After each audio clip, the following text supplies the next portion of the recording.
Hey guys, welcome back to my channel. I'm Trisha Chetri and you're watching TCS Stories where I share creepy and crime stories to you all guys. Before starting a video, I have one question to ask.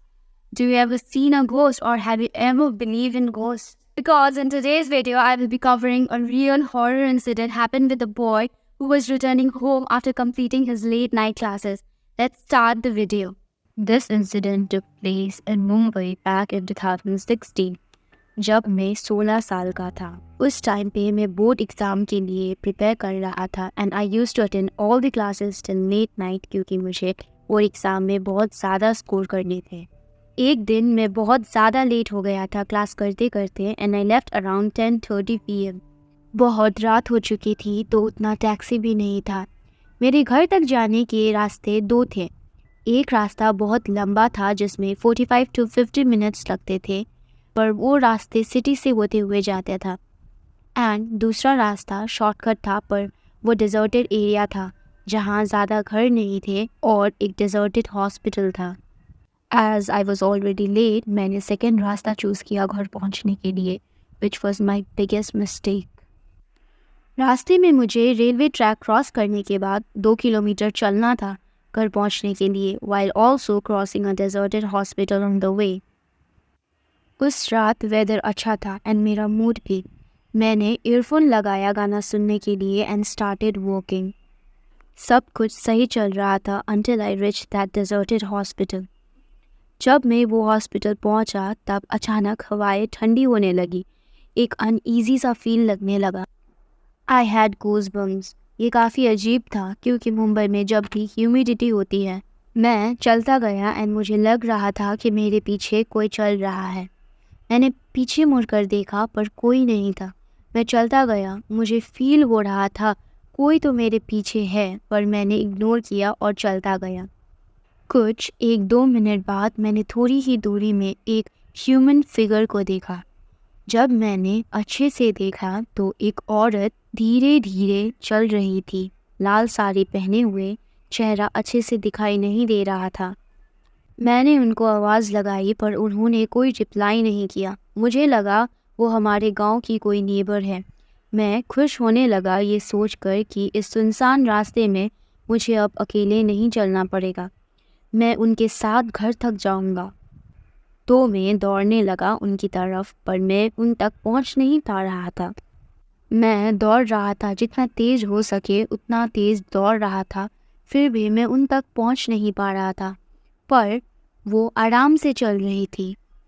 मुझे थोड़ा अजीब लगा तो मैं रुका और उन्हें ध्यान से देखा।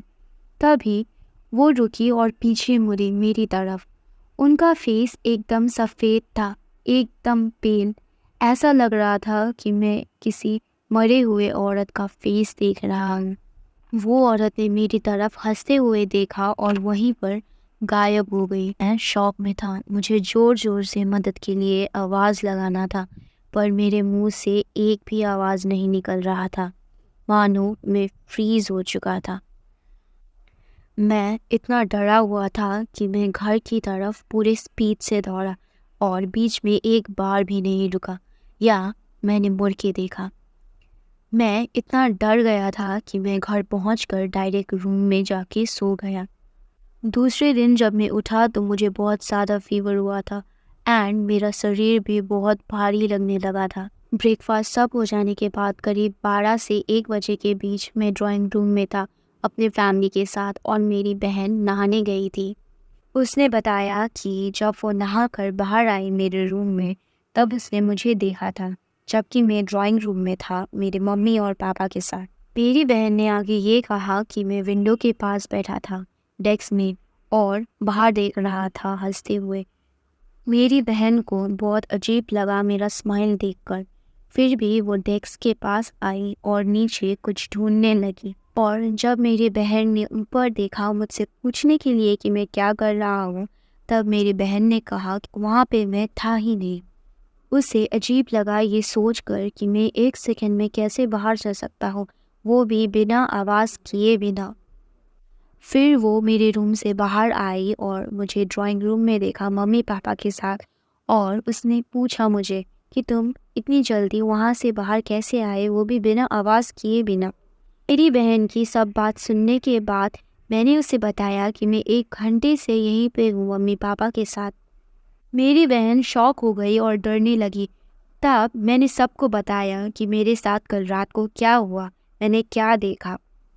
मम्मी ने मुझे और मेरी बहन को एक बाबा के पास ले गए और कुछ पूजा पाठ करवाया, कुछ मंत्र बोले और मुझे बोला कि उस रास्ते से कभी भी दोबारा अकेले मत जाना या रात को मत जाना। मैंने पूछने की कोशिश की कि क्या हुआ था मेरे साथ उस रात, पर वो बाबा ने मुझे कुछ भी बताने से मना कर दिया। 1 हफ्ते तक मुझे और मेरी बहन को फीवर हुआ और उसके बाद सब कुछ नॉर्मल हो गया, पहले की तरह।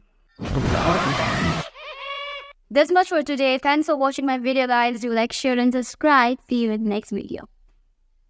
Okay, bye bye.